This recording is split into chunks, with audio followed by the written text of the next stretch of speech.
In the last video, we saw the dual space of a Banach space. And if we recall the LP space themselves, they are all Banach space. So in this lecture, we're going to study the dual space of LP space. And in particular, let's just fix a measure space. Let's call it X and mu. And let's assume the measure itself is sigma finite. This assumption is just simplify a lot of proof. It's actually not really necessary, but anyways. And throughout this lecture, let's assume P and Q, they satisfy this equality where we have 1 over P plus 1 over Q is equal to 1. Okay, so it's kind of the setup of the Holder's inequality. Let's assume P and Q, they're strictly greater than 1 for now. Okay, so some of the result may still hold when P and Q is equal to 1. Okay, but let's leave that for later. So one observation we want to make is the following. So suppose I have a function g that's in the LQ space. So here g is in LQ. Then I can define a function that maps a function from LP to R. So here what it does is essentially just integrate a function f, but you multiply this LQ function. So you map f, a function in LP, to this integral. Well, we know this integral makes sense is because of the Holder's inequality. Okay, so the f and g, if one is from LP, one is from LQ, then their product is in L1, so this integral is integrable. Okay, so that's why this makes sense. Well, the first proposition we want to show is that, well, not only this makes sense, well, first of all, this phi of g, this map we defined, is actually a linear function, or basically a bounded linear operator from LP to R. And moreover, the operator norm is actually the same as the operator norm of this function g. Okay, so that's what we're going to show. And one direction is fairly simple, so let's do the proof. Okay, so just by the Holder's inequality, if I consider what happens if I do the phi g of any function f, okay, and well, this is just by definition the integral of fg d mu. Okay, and you can use Holder's inequality. This is less than equals to the p norm of f times the q norm of g. Okay, so this is q norm of g. So this is essentially just the Holder's inequality. And if you normalize f so that f has norm equals to 1, then clearly what you can see is that the operator norm of this operator phi of g, okay, so this one has to be less than equals to the q norm of g. Okay, so this inequality is pretty clear. And by the way, this phi of g is clearly linear because your integral is linear. Okay, so right now we show it's a bounded linear operator, so it's certainly in the dual space. Okay, so what we can conclude is this phi of g is indeed in the LP, the dual of the LP space. Okay. Well, we just need to prove the second part. We need to show not only is inside the dual, but the operator norm is actually equals to the q norm of g. We already have this inequality here, all right? So basically, I just need to show somewhere, for some f in the LP, I can achieve this equality. So phi g of some f will give me an equality here, okay? All right, so how do I show that? Well, if you consider what's the, here's kind of, let's do a side note. The idea is the following. So you want to find some f inside the LP space so that, well, this maybe you might as well just normalize this f so that this p norm is equal to 1.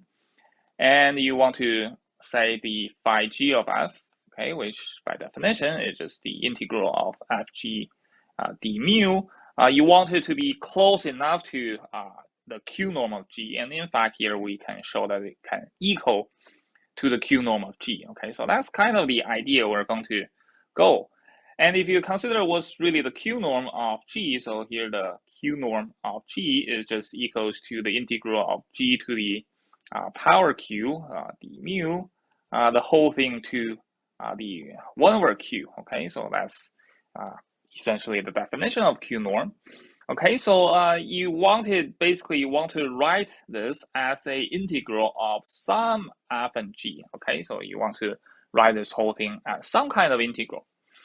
And if you just follow this idea, there's just basically one function you can take. So let me just copy it here. So let's define the following. So let's let f of x be equals to, you have a g times q to the q minus 1th power. So when you multiply another g, you get a g to the q's power.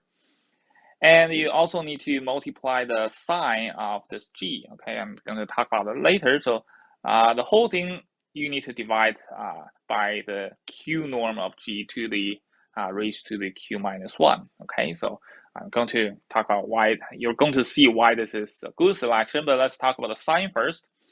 So the sign of a function, so here g is a real value, so there's really shouldn't be any ambiguity here. Okay, if it's a complex value, it's slightly more difficult. But since it's real value, so it's essentially equals to 1 if the g of x is greater than or equal to 0, and it's going to be equals to -1 when g of x is less than 0. Okay, or you can also say it's equal to 0 when g of x equal to 0. It doesn't really matter. But the point is, this sign of x, when you multiply the g function with the sign of g, what you always get is the absolute value of x. Okay. So in particular, if you consider this f multiplied by g, okay, so this is essentially what happens. You have a g absolute value raised to the power q minus 1, and you have a sign of g, and you multiply another g, the whole thing divided by some constant, the q norm to the q minus 1. But the sign times itself just give you another copy of the absolute value. So this f times g, what it looks like is equals to absolute value of g raised to the power q divided by the q norm to the q minus 1 power. And from there, if you do the integral of this fg d mu, well, this is essentially integral of, you pull out the constant, the q norm to the q minus 1 out, and you're essentially just integrating g to the power q d mu, and now you see why. Well, the integral of this absolute value to the power q is just the q norm raised to the power q. Okay, so you have a g to the power q, and now you also see why we need to divide the q norm to the q minus 1th power, because that will end up with just the q norm of g. Okay, so I have the integral of fg is equal to actually the q norm. Okay, and now let's compute the p norm of f. Okay, we just pick a function f. We haven't shown this f is inside LP yet. Okay, so let's think about what happens with f raised to the power p. Okay, so what is f raised to the power p? Well, by definition, this is just equals to the absolute value to the, well, f has a q minus 1th power. You raise it to the power p again. And then you have the sign of that. Let's just take the absolute value. So the sign just disappears because it's plus or minus 1. So it doesn't matter. All right. And when you divide, you want to divide the q norm raised to the power q minus 1. And the whole thing you still need to raise to the power p. Okay. So this is the absolute value of f raised to the power p. All right. So what is p times q minus 1? Well, you have this equality. Remember these Holder's inequality, the 1 over p plus 1 over q is equal to 1. So if you reorganize these whole things, so for example, you move the 1 over q to the other side, we have 1 over p is equals to, well, we have q minus 1 over q essentially. So you move the p to the other side and move the q to the left-hand side. So you have q that's equals to p times q minus 1, okay? So essentially, when you raise f to the power p, what you have is the absolute value of g raised to the power q divided by the q norm of g raised to the power q again. Okay. So now you integrate this whole thing. You integrate the absolute value of f to the power p, and this is essentially you integrate the absolute value of g to the power q, and you pull out the constant, which is 1 over g, the q norm to the power q. And this integral, by definition, again, that's the q norm of g raised to the power q. So you have q norm of g raised to the power q, and you divide this constant, which is also q norm raised to the power q, so that's equals to 1. Okay, so this f turns out to be inside LP, okay, because it's p norm, well, the raised to the p's power is integral, okay, so f is inside the LP space of mu, and moreover, the p norm of f, okay, that's actually equals to 1.